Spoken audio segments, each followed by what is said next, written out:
Mukesh ji, candidate change करने की तरह अगर हम देखें आपके राजनीतिक सफर में, तो जो जी। तेजस्वी यादव पलटू राम की उपाधि नीतीश कुमार को देते हैं, कहीं न कहीं गाहे बगाहे आपने भी कई बार पलटियां मारी। 2015 में आपने भाजपा के लिए जोरदार प्रचार किया, विधानसभा चुनाव में स्टार हम्म। प्रचारक रहे। इसके जी। बाद आप महागठबंधन के साथ जाते हैं। इस बार हम्म। फिर आप एनडीए के साथ आते हैं। आखिर वो हम्म। तेजस्वी के प्रेस कॉन्फ्रेंस का मंच ही क्यों आपको सही लगा?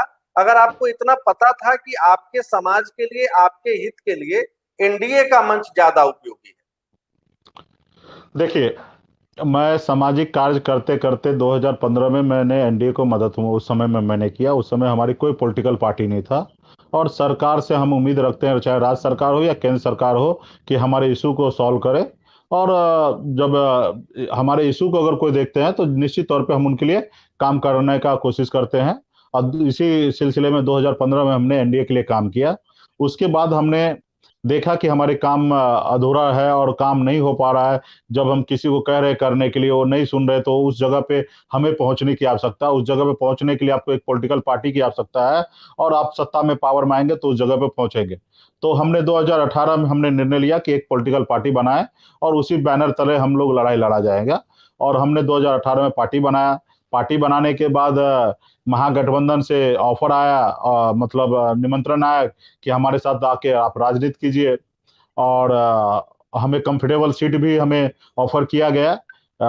4 सीट का बात हुआ, जिसमें एक सीट पे बात हुआ कि बाद में सोचेंगे, लेकिन 3 कंफर्म उन्होंने किया था। और हमें लगा कि उस समय में हमें हम तो एनडीए में काम कर चुके हैं और भी हमें महागठबंधन में काम करना चाहिए। और महागठबंधन ठीक में है। हमने फिर काम किया, 2019 में काम किया उनके साथ। और हम्म। 2019 में हमारे साथ इतना भेदभाव, इतना तकलीफ देने के बावजूद भी हमने कहीं पे कुछ नहीं जिक्र किया और हमने उनके साथ काम किया, क्योंकि हम एक धारा से जुड़ गए थे। हम वहां पे बहुत हजारों समस्या था, उसके बावजूद भी हम एक्सेप्ट कर लिए। ठीक है, नहीं मतलब मुकेश जी, मेरा काम सवाल कर। सीधा था, क्योंकि आरोप ये लग रहा है कि वो टाइमिंग जो आपने चुनी मैं वो जवाब दे रहा हूँ ना। प्रायोजित थी और वो इसके पीछे जवाब जब बीजेपी का। जवाब वो जवाब देता हूँ ना उसकी। उसके बाद हम लोगों ने लोकसभा लड़ा। और सारा हमारे फिल्म का डायरेक्टर, महागठबंधन के टॉप नेता जो तेजस्वी प्रसाद यादव थे वो थे। और उसके नेतृत्व में हम 39 में से 39 सीट हार गए। उसके बावजूद भी हम लोग साथ रहे। उन्होंने भी कहा हम लोग साथ में आगे का लड़ाई लड़ेंगे। और हम हमसे बात हुआ कि 25 सीट और एक डिप्टी सीएम का सीट जगह हमारे पार्टी को दिया जाएगा। और 2 महीना पहले भी इस पे बात डिस्कशन हो गया था। जिस रोज प्रेस कॉन्फ्रेंस हुआ उससे 2 रोज पहले भी डिस्कशन हो गया कि इतने सीट आपको दे रहे, उसको इतना दे रहे, उसको इतना दे रहे, सारा डिस्कशन हो चुका था। और जब लास्ट मोमेंट पे अचानक उन्होंने हमारे सीट का नंबर नहीं घोषणा करना और 3 दिन का समय ले लेना, तो ये कहीं ना कहीं गलती उन्होंने किया। एक अति पिछड़ा मल्लाह का बेटा को राजनीति हत्या करने के लिए पीठ में खंजर भोंकने का काम तो तेजस्वी प्रसाद यादव ने किया। और जब वो गलत किए तो हमने तो उनको छोड़ा। हमारे पास कोई ऑप्शन नहीं था, हमने तो उनको यूं ही जगह पे हमने डिसीजन ले लिया, जगह पे हमने उनको छोड़ने का निर्णय ले लिया। रहा कि हमारे साथ चीटिंग तो गठबंधन के साथ ही ने किया। 4 दिन पहले जो गठबंधन में आते हैं, माले हो या सीपीआई हो या सीपीएम हो, ये 4 दिन पहले आने के बाद उनका नंबर डिक्लेयर होता है। और मेरा नंबर को लिए बोल रहे हैं कि हम 2 दिन के बाद 3 दिन के बाद करेंगे। तो ये कहीं ना कहीं उनके मन में था कि इस अति पिछड़ा का बेटा है, तेज तरार है, युवा है, कल जाके हमको परेशानी ना दे सके, तो इसलिए आज इनको हम राजनीति हत्या कर देते हैं एंड टाइम पे। तब तक आप देख सकते हैं कि सारे सीट बंटवारा हो चुका था, चाहे एनडीए हो या यूपीए हो, हर तरह से मतलब बंटवारा हो चुका था। तो ऐसे जगह पे वो कहीं ना कहीं मेरे साथ चीटिंग करने का उन्होंने काम किया। और फिर मैंने जगह पे डिसीजन लिया कि नहीं, अच्छा इनके साथ हमें काम नहीं करना है। जी। मुकेश जी, आपने हमसे साझा किया कि महागठबंधन ने आपको आमंत्रित किया था जब आप उनके साथ गए थे, कि जी। ऑफर किया कि आप आइए हमारे साथ राजनीति कीजिए। अब ये जी। जी। बताइए कि मौर्या होटल की घटना के बाद एनडीए ने भी क्या आपको ऑफर दिया, या आप एनडीए के पास गए? क्योंकि एक रास्ता चिराग पासवान ने भी चुना अपने लिए। देखिए, हमने गठबंधन तोड़ने के बाद दूसरे रोज प्रेस कॉन्फ्रेंस हमने किया। और हम अकेले चुनाव लड़ने का भी हमने निर्णय लिया। और उसके बाद और जब राजनीति में है तो आप दोस्त अगर किसी का है तो उसका दुश्मन आपका दुश्मन होगा। और कहीं पे अगर आप का दुश्मन है और सामने वाले का दोस्त है तो वो आपका दोस्त होगा। ठीक है। तो हमने गठबंधन छोड़ने के बाद हमने निर्णय लिया कि अकेले चुनाव लड़ेंगे या तीसरा मोर्चा बनाएंगे। उसी जगह पे एनडीए से हमें बात हुआ कि आप हमारे साथ आके राजनीति कर सकते हैं। फिर हमने निर्णय लिया कि बात हो, और बात बना, और मुझे 11 सीट और एक एमएलसी दिया गया। और मैं निर्णय लिया कि अभी एनडीए के साथ राजनीति करना चाहिए, क्योंकि जिसके साथ हम दोस्ती किए उन्होंने तो लास्ट मोमेंट पे खंजर भोंकने का काम किया।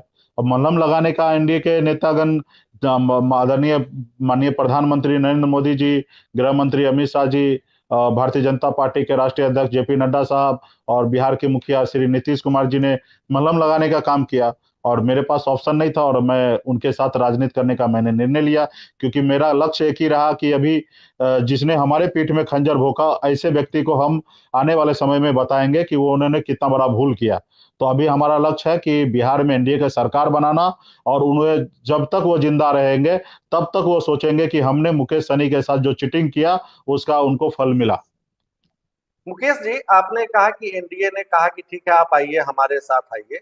अब आपसे मैं ये जानना चाहता हूं कि इस बिहार में खास तौर पर और पूरे देश में बात करें तो जो अति पिछड़ा वर्ग है, ईबीसी है, उसके बारे जी। में कहा जाता है कि एक कर्पूरी ठाकुर जननायक हुआ करते थे, उसके बाद जी। उस कद का कोई नेता नहीं हुआ। और जी। जी। जैसा आपने कहा कि एनडीए ने कहा कि आप, मैंने कई अखबारों में भी ये पढ़ा, ये रिपोर्ट, कि हम्म। आप बीजेपी के लिए जो एक बड़ा सोशल बेस है वो हम्म। बनाने का काम करेंगे यहाँ बिहार में। आपको कैसा जी। लगता है जब आप सुनते हैं कि आपकी तुलना कर्पूरी ठाकुर से हो रही हो, या बड़े भगवान लाल साहनी भी बड़े नेता थे, तो आपको कैसा लगता है? क्या आप उस जो एक उम्मीद है बीजेपी की आपसे, या आपकी खुद की जो एक आकांक्षा होगी बिहार की राजनीति में, उसमें आपको कैसा लगता है कि क्या आप उस कद को पाने के लिए सतत यहाँ प्रयासरत रहेंगे, या चुनाव के बाद आपके व्यावसायिक हित भी है, आपका जो नजरिया है वो बदलेगा और आपका फोकस मुंबई शिफ्ट होगा?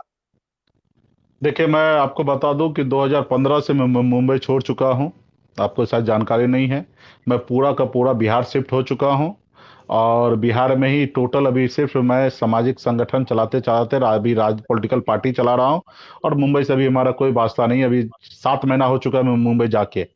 तो आपकी जो हमारी अभी, कंपनी है वो अभी है कि नहीं? मुकेश सिन्हा जी हाँ, आगे company private limited. Company company अभी भी रन कर रही है, लेकिन हमने कंपनी को हैंड ओवर कर दिया अपने कंपनी में नए डायरेक्टर वगैरह सब बना के, और वो लोग अभी कंपनी को संचालित कर रहे हैं। और बाकी सारे एडजस्टमेंट है वो लोग अपने कर रहे हैं, अपने तरीके से कर रहे हैं। और ब्रांड मेरा है तो वो अपनी चल चल रहा है। और वो कंपनी से अभी हमारे काम से कोई वास्ता नहीं है अभी। और रहा कि बिहार में अभी मैं टोटल फोकस में हूँ। और जिन कर्पूरी जी, आदरणीय कर्पूरी जी, स्वर्गीय कर्पूरी जी ने, उन्होंने बहुत कुछ बिहार में पिछड़े समाज के लिए क्या उन्होंने किया है। उनके बताए हुए रास्ते पे मैं कोशिश करूंगा कि उनके बताए हुए रास्ते पे चले, सामाजिक न्याय को मजबूती देने का हमेशा मैं निर्णय का काम करूंगा। और रहा कि मेरा अभी फोकस है बिहार में अति पिछड़ा समुदाय का एक बड़ा वोट बैंक है बिहार में, 32-33% है, जिसमें से निषाद समाज खुद फिशरमैन कम्युनिटी 14% है। और आज बिहार में मजबूती से हमारे साथ है। हमने आपको बता दूं कि लोकसभा चुनाव के बाद उपचुनाव हुआ था बिहार में, वहां पे भी हमारे पीठ में खंजर भोंकने का आप किया। 4 सीट में एक एक सीट सबको बंटवारा करना था, लेकिन वहां पे उन्होंने अपने मन से कैंडिडेट वहां पे दे दिया था। मैंने भी वहां पे अपना कैंडिडेट दिया था सिमरी बख्तियारपुर में, और मेरे कैंडिडेट सत्ताईस को अपने परसेंट आपको वोट मिला शायद। 15%, सॉरी 15% हमें ओह। वोट मिला।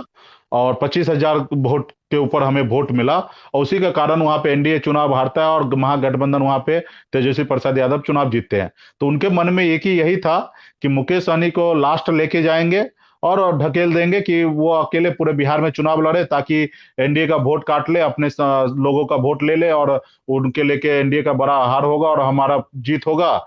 या न तो अपने कंडीशन में उनको हमारे साथ रखेंगे।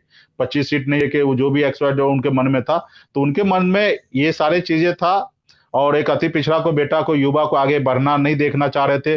बिहार के तमाम युवा से उनको समस्या है, चाहे वो कन्हैया हो या चिराग पासवान हो या मुकेश सहनी हो या उनके अपने भाई तेज प्रताप ही क्यों ना हो, हर युवा से तेजस्वी को समस्या है।